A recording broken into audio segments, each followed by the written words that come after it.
superstars. Watch it again. Up and then down. Nasty with it. Rozier right here. LeBron did this move earlier, but he went through the opposition's leg. Rozier did it the right way, left between his own legs.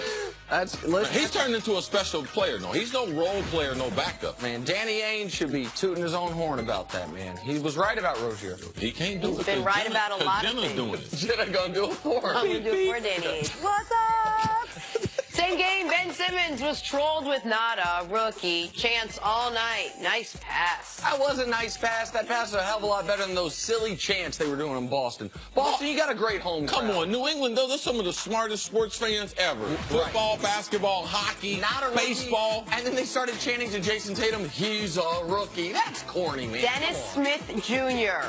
Trampoline. Now, he's a rookie. He's a guy that was forgotten in the shuffle this rookie year. He's outstanding, man. Great athlete, was the best player on the Mavs this year. Only problem, Jenna, at a rec gym, nobody watching, he can do anything. We put the cameras on him All-Star Weekend in the dunk contest. What did he do? His head wasn't by the rim. Well, the ball wasn't by the rim. That was the problem. I do like the fact that it's his uniform. Oh, okay. He got on the same thing that, what's your name, wears to work. Oh, come on. Us chill. Go ahead, Jenna. Time for Take Your Pick. The Giants used the second overall pick to take Saquon Barkley, while Washington waited till round 2 to take Darius Geis. So which rookie will have more rushing yards, Saquon or Geis? CC, take your pick. I'm going to go with the upset here. I'm going to go with Darius Geis. Wow. I mean, when you watch him run, you're talking about a violent runner. You're talking about a guy who loves, those guys who run for daylight. That's what they say, running back. Man, this dude runs for contact. You're talking about a small dude who is delivering a punch. He also has that home run ability. Like Barkley, I just believe in Washington that they'll grind it out. They have less mouths to feed. Gruden gets him the ball. Barkley, man, he's got a couple of superstars. That, just real quick, that style, you think he'll be able to continue that in the NFL with guys bigger and stronger? Man, coming from the LSU, coming from the SEC, absolutely. He is built for this. Right, Leonard Fournette said something similar, and he didn't change his style, but I'm going to go with the safer pick. I'm going to go with Barkley. Like, Barkley, I understand that he's going to be more of a receiving threat than Geis, so some of his yards are going to come there.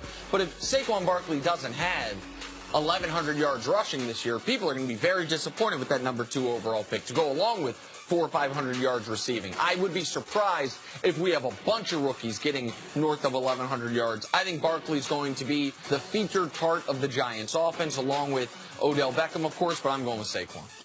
All right, let's move on to wide receivers. The Panthers selected DJ Moore with the 24th overall pick, and 2 spots later, the Falcons took Calvin Ridley. So which rookie will have more receiving yards? Moore or Ridley? CC, take your pick. I'm going with Ridley. I believe his transformation from Alabama, close commute right there to Atlanta, have a lot of hometown flavor to him.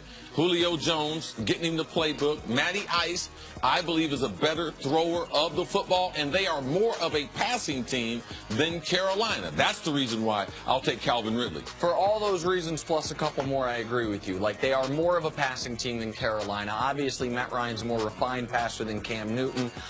Also, we know Julio's going to draw most of the attention, so he should live in single coverage. If DJ Moore plays really well to start the year, there aren't enough receiving weapons on Carolina. All of a sudden, teams will say, okay, we'll put our best corner on DJ. We'll double-team DJ.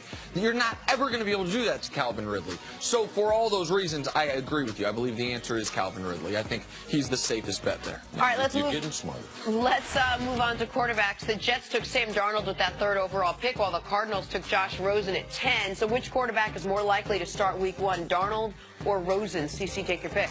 I'm going with Sam Darnold. And I also believe that who he's been mentored by, and God bless you, Jenna, who he's been mentored by there in Josh McCown, it will help him get on the field. I don't believe Josh will be apprehensive. Now, Josh wants to play, but he realized what he is there for, and that is to be one of the great mentors of one of the great arms that we have coming into the league. Keep him in shape, make sure his mind knows what the playbook is. Sam Darnold gets on the field for the Jets. Listen, I know the Jets' plan is definitely for Darnold to play probably in the first 2 months of the year. Meanwhile, the Cardinals' plan is probably for Sam Bradford to play maybe the whole first year and let Josh Rosen have a redshirt year. Yes. But that would incorporate, or to take Sam Darnold, I would have to assume that that Sam Bradford is not going to get hurt, and I can't assume that. I can't. Like, Josh Rosen can get thrown into the fire starting week 1 if Sam Bradford has to play in the preseason and gets nicked. For those reasons, even though I think the plan is for Darnold to come in sooner, I think because of injuries and because of the talent of Josh Rosen, I think he'll see those field earlier than Sam Darnold. If Sam Bradford gets hurt, then the next question we'll have that next week is how long before Rosen gets hurt? I'll be like, give him a month. Give him a month. All right, moving on to hoops. Kevin Durant has led the Warriors in points this season, but the big news, Steph Curry hopes to make his 2018 playoff debut tonight. So which player is more important to the Warriors' playoff run, Durant or Curry? Nick, take your pick. Steph Curry. Steph Curry is the most important player on this team. Steph Curry is the player that changes from this team from a really good offense to one of the best offenses in the history of basketball. And the gravity he has, the ability he opens things up for lesser offensive players such as Draymond Green and Andre Iguodala. I mean, to me, I understand KD's the better defender, but Steph is has such an impact without the ball in his hands on offense. Yes. To me, the answer is Steph Curry, most important player on the team. Most important because his impact on the other players. Everyone on that team is better because of Steph. Kevin Durant, outstanding player. Love watching him play. He is a beast on the defensive end that is an advantage to Steph. But the reason why he's not getting double teamed is because of Steph.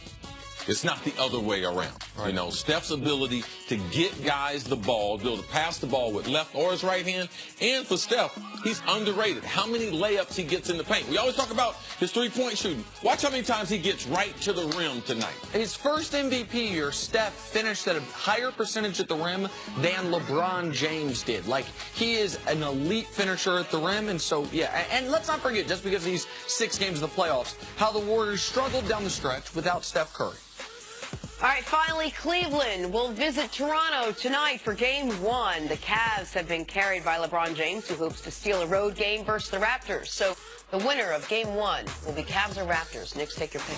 I believe it'll be Cleveland. I think I said that I don't think Cleveland will lose more than one time before the Eastern Conference Finals. I still feel that way. We saw in the last Game 1 last night the difference between having a lot of time off and potentially coming off a high of a Game 7 win. Now, Cleveland's in a different situation because their best player is as exhausted as he's ever been going into round 2.